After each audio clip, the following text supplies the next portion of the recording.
Everybody, Andy here again. Well, I've gone for a change of scenery today. I thought I'd keep trying to find new places to sort of do videos in. I was just sort of walking around the house. I thought, the bedroom's old hat, let's try something new. I haven't got the time to go outside and do this. And I thought, I know, sort of walked into my son's bedroom, saw the sun streaming through the windows. So I thought I'd come in here with all the Simpsons posters and all the DVDs, you know, what a teenager's bedroom's like in this day and age, without all the technological stuff, which I could show you. And his little portable fridge, which is humming away in the distance if you're wondering what that noise is. Anyway, this particular video, another one that's come out of a comment that I've just got on another video. I was just going through one of my videos, the one I made about big media and us, and how the big media companies, especially the old traditional media companies, not so much the new ones that we're dealing with, but the older ones, and how they're possibly threatened by what we are doing. And someone made a very good point actually, that about them changing, and it suddenly struck me that how hard it is to change. And this is a general thing.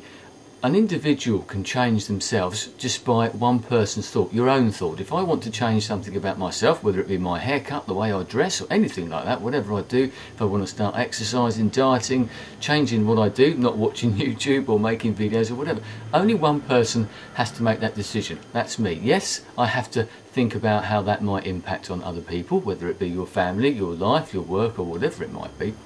But if you are one of these big companies, for example, all the big media companies that I was talking about and complaining about, and still complaining about, it's harder for them to change because there's a big hierarchy, there's a big structure.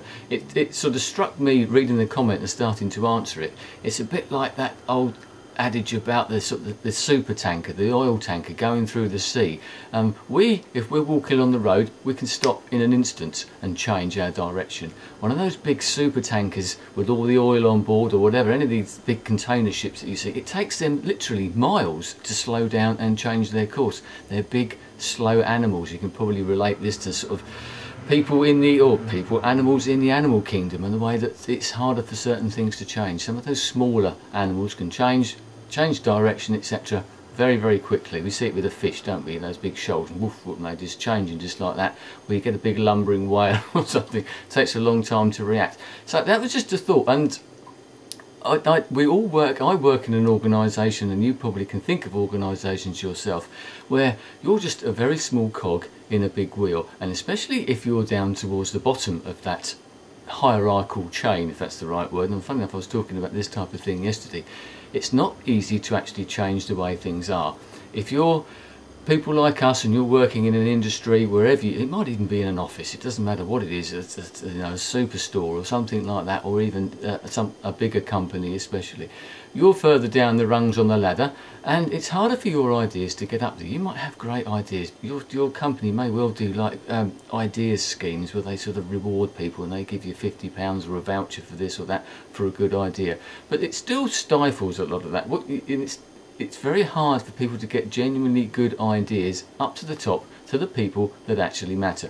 That's one of the things that stops the older companies, I think, changing maybe. I still think that their ways of doing things are different, and I still think they're living in the old world. But I do think one of those reasons is for exactly what I've said. They're big structures. They did what they did very well in the past. They had the world to themselves, or their little niche part of that world anyway. Now the world's changed, they're finding it very hard to change. They're finding it very hard to change direction, like that super tanker going through. We've changed. We're the individuals, we're those little fish. We've already sort of gone off on a tangent. They're still slowing down, or trying to speed up and keep up with us, but turning at the same time. It's not easy. I wouldn't want to be the captain of that particular ship. But maybe those captains need to start thinking. Maybe they need to start looking and thinking ahead, which is what they're not doing. And that's the art, I think. We can think ahead. We can change straight away.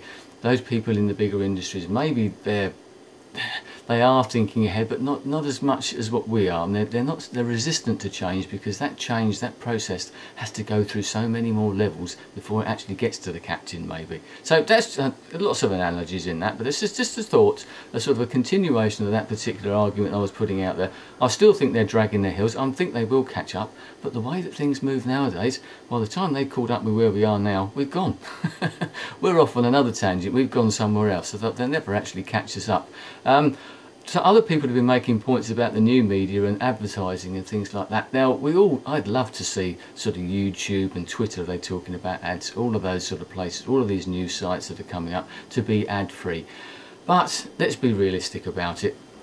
I don't think that's ever going to happen. Whether you like it or not, we live in a commercial world, we live in a money-driven world, and these days that means advertising. That's another reason why a lot of the big companies are now feeling the pinch, the older companies, because the advertising revenue is having to be split between the online world and the old traditional analog world, or whatever you want to call it, and that money's getting spread thinner and thinner without the global recessions and all that type of thing that's going on as well. Even apart from that, that money is now being spread, and more of the money is actually going towards the online side. The advertising companies are always people who have got their finger on the pulse and a lot of you look at what the advertising people are doing, you can bet your life that the other people will start getting there pretty soon. Anyway, I'm going to leave it there. Just wanted to put that up there fairly quickly, just that sort of a little analogy there about the change and about how it's easy for us as people to change and maybe not so easy for other people to change. We can even relay that probably to governments and things like that.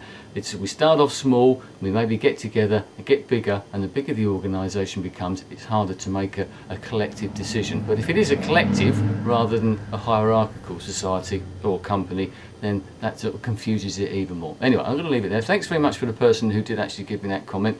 I'll try and put a link to their channel over there when I can remember who it was. So thanks for your comments. As I said, they always inspire me to make videos like this one. You read the comment and you think, oh, I'm going to strike while the iron's hot, turn on the camera, even if it is in a new location.